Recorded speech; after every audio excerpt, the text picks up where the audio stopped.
আসসালামু আলাইকুম, welcome back to our channel Rujina Akter. আজকে আমরা টক পাতা আর মাছ দিয়ে সুন্দর একটা রেসিপি তৈরি করে দেখাবো।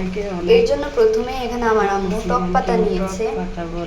দেখেন, অনেকে কিন্তু এটাকে চিনে না, তো আমার আম্মু ভালোভাবে দেখিয়ে দিচ্ছে। এই পাতাটা অনেক টক, তো এটা দিয়ে কিভাবে রান্না করলে অনেক টেস্টি একটা রেসিপি পাওয়া যাবে, সেটাই আজকে আপনাদের সাথে শেয়ার করবে। প্রথমে এখানে একটা মাছ সেদ্ধ করে লবণ দিয়ে জাস্ট সেদ্ধ করে এখন এটাকে কাটা বেছে দিচ্ছে। দেখেন মাম্মি কত সুন্দর চামচ দিয়ে কাটা বেছে নিচ্ছে।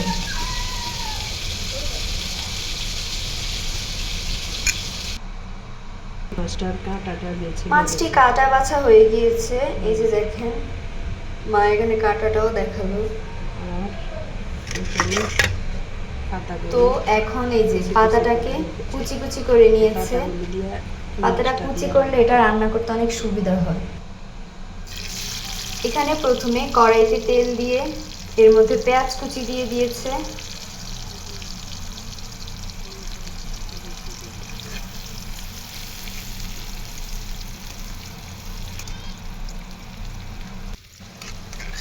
এখন পেঁয়াজ কুচিটাকে ভালোভাবে নেড়ে হালকা একটু সেদ্ধ সেদ্ধ করে নিচ্ছে। মাম্মি এখানে আরেকটু পেঁয়াজ দেওয়ার প্রয়োজন মনে করেছে। এখন এখানে ফালি করে রাখা কয়েক টুকরো মরিচ দিয়ে দিয়েছে। ভালোভাবে নাড়া হয়ে গেলে পরিমাণ মতো লবণ দিয়ে দিয়েছি।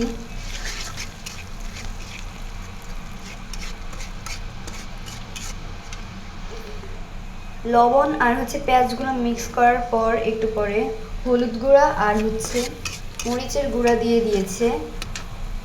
এখন এগুলো ভালোভাবে একসাথে নেড়ে কিছুক্ষণ রাখতে হবে। পেঁয়াজটা ভালোভাবে সেদ্ধ হয়ে আসলে ওই যে কাটা ছাড়ানো মাছটি দিয়ে দিতে হবে, তারপর ভালোভাবে নেড়ে নিতে হবে।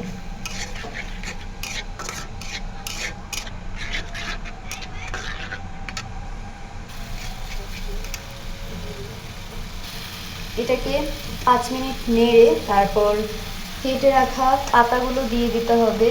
এরপর আবার নাড়তে হবে ভালোভাবে।